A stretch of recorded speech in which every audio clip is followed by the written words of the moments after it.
So bro, atong i-demo karon bro ang kaning coin changer nga kit. So pwede na nato mailis-ilisan bro ang iyahang variant kani. So ari ra ta mag-adjust diri. So nakita nimo ang kaning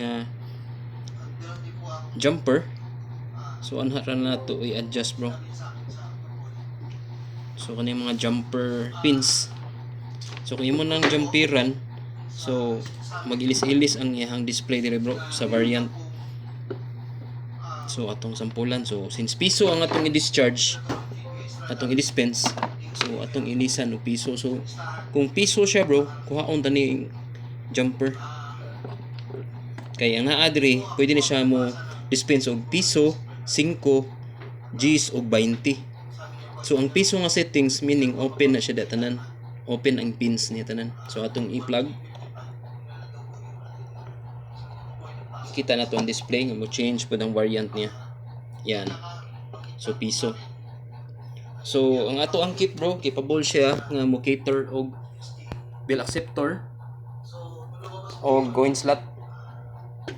Then natay usa ka button ari nato i-press if ever satisfied na ta sa atong gihug nga mao ato ang pailisan og coin.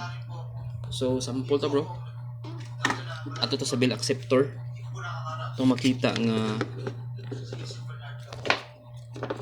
wala pay nasulod nga coin. So atong i-insertan siya bro.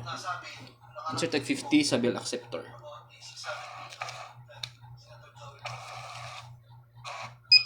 Yan. So every sud ni mo coin mo beep na siya bro. So yan sa nato ang coin slot. Tagakan og 5. So 50 to ganiya tagakan og 5.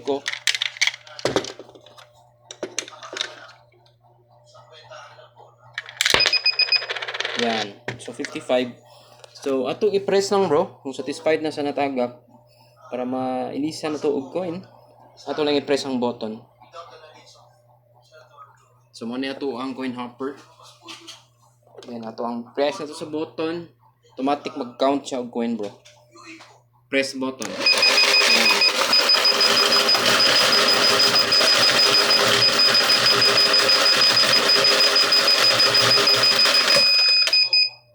Yan.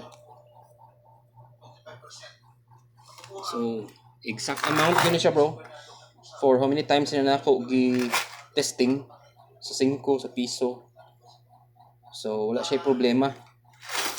So ang sunod na to buhaton, since na-try na nato ang coin slot ug ang bill acceptor. So ako kang i-orient regarding sa kung saan pag-connect sa mga wires. So ato sang i-off bro. Shut down sa nato. So padadaan man tigag mga wires bro, ako lang tumutangag ng indicator. So dili ka mo problema. Then ipalit nimo aning T74 nga coin bill acceptor. So mao ni ang wire bro nga pakapin. Serial cable wire. So naa kay color nga iponon. Sige lang kaya ako san butangan siya og kuan bro.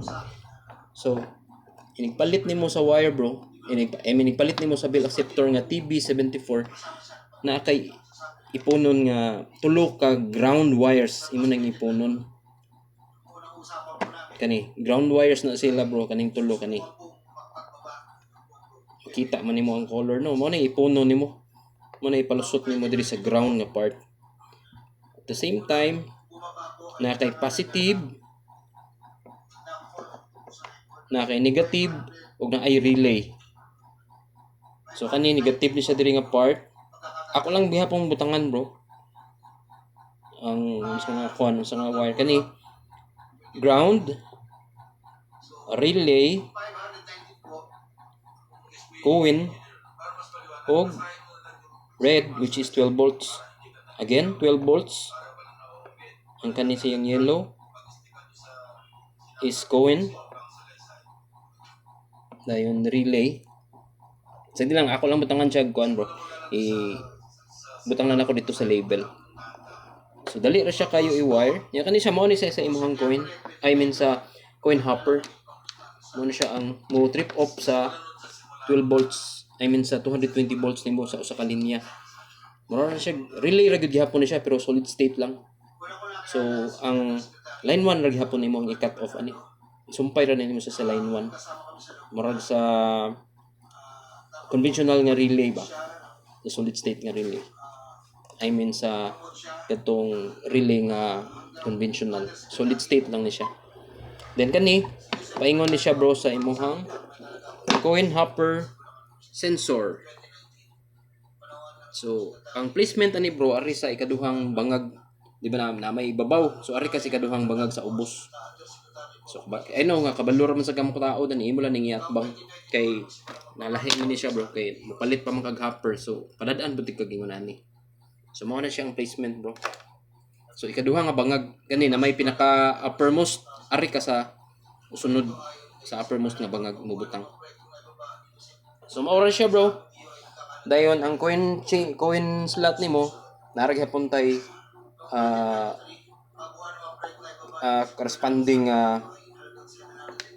pins or designated nga mga labels nga ibutang. Same as di mo kung coins ay mong bill I mean singa ni LCD. So mao ra ni siya bro. Na siya kadali set up.